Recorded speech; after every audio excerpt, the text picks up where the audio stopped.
So Marvel Token Flying Souls came out a couple of days ago, I believe on August 6th. It came out on the PlayStation 5 and PC. A lot of people love the PS5 version of the game, have nothing but good things to say about it in terms of gameplay, in terms of presentation, how it's like an improved version of Marvel vs. Capcom 3 in terms of it being a spiritual successor, and it's everything Marvel versus Capcom Infinite should have been. But I don't know if we're ever going to get another Marvel versus Capcom game after this. But yeah, a lot of people like the story mode, the star-studded roster of characters that's included in this game. But that's just the PlayStation 5 version. There's nothing but complaints about the PC version because it had a rough launch. And yeah, I've heard like stories about like people uninstalling like the PC version of Marvel Token after they just got it. And that's really, really not a good sign. It's not a good look.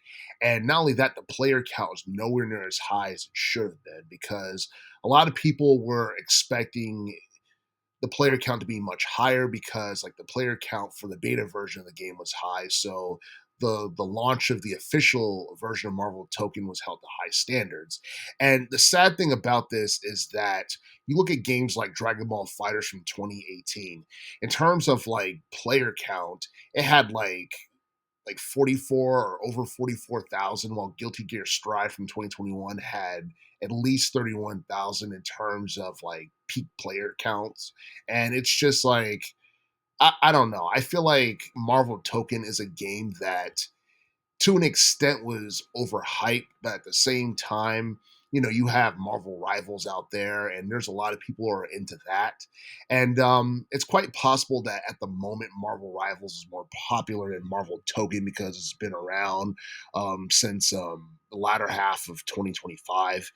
And and as far as like, overall sales is concerned, I don't think the sales numbers for the PlayStation 5 version of the game has come out yet because it hasn't even been a full week since the game was released.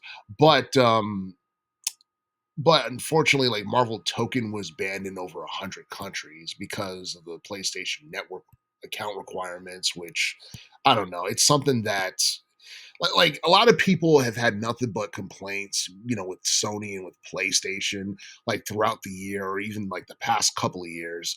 And I honestly feel like all the scrutiny and all the backlash that PlayStation has been getting is something that, it's going to indirectly affect the overall sales of Marvel Token. Like it's a pretty damn good game, but unfortunately, like people are boycotting the PlayStation 5 right now, or they're going to boycott it towards the end of the month. And obviously, that's going to have a negative effect on the sales of this game, which is a damn shame. And then you got the PC version, which is bad. So it's like, I have no idea, like how this game is going to do in terms of sales by the end of the year. It'd be a damn shame if it ended up, failing in terms of sales because it's not a bad game at all. It's just that there are circumstances that go beyond, Marvel that negatively affects like the game's performance and all that other stuff. So, yeah.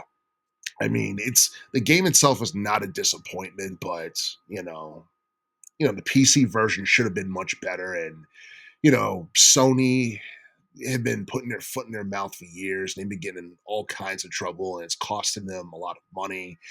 And I feel like the PlayStation 5 version of the game, it could do at least a mil before the end of the year. I'm not because like everyone knows that physical media is going to be phased out in relation to anything PlayStation related by the time we get to 2028. So I feel like that'd be enough of an incentive for a lot of people to buy Marvel Token because the PC version is ass, and then you're not going to get it on Xbox, which a lot of people think is BS. I have no idea whether or not it's ever going to come to like Switch 2 or anything like that, but yeah, like for the time being, outside of the PC version, the only only system or the only platform you can get Marvel Token on is PlayStation 5, and it's just a damn shame. But yeah, it seems like right now, like Marvel Token for like PC is like dead in the water. And yeah, it's possible that patches can be made and they can fix things up, but I feel like the damage has been done. And, this is just not a good look for a game that people have been anticipating for like almost a year now. And I don't know. I don't think there's any other major like fighting games that's coming out this year, at least, not to my knowledge, which makes this even more disappointing. But I don't know. I think it's better that this happened this year opposed to next year because next year is going to be really big in terms of high profile video game releases. And I don't know, at least like this game, if anything, is something that like people will probably collect and they'll probably like hold on to it until like we get to the PlayStation 6 era and they'll probably be worth double of what it's worth right now. Because like I think right now, if you like go to the store, whether it be GameStop or Best Buy or what have you, it's around $60. And for those who like pre-ordered it, it's like roughly around $50 or something like that. So yeah, I'm pretty sure like a lot of people are going to do everything they can to get physical copies of this game for the PlayStation 5 because there's no guaranteeing that it's going to appear on any other console next year or even like later on.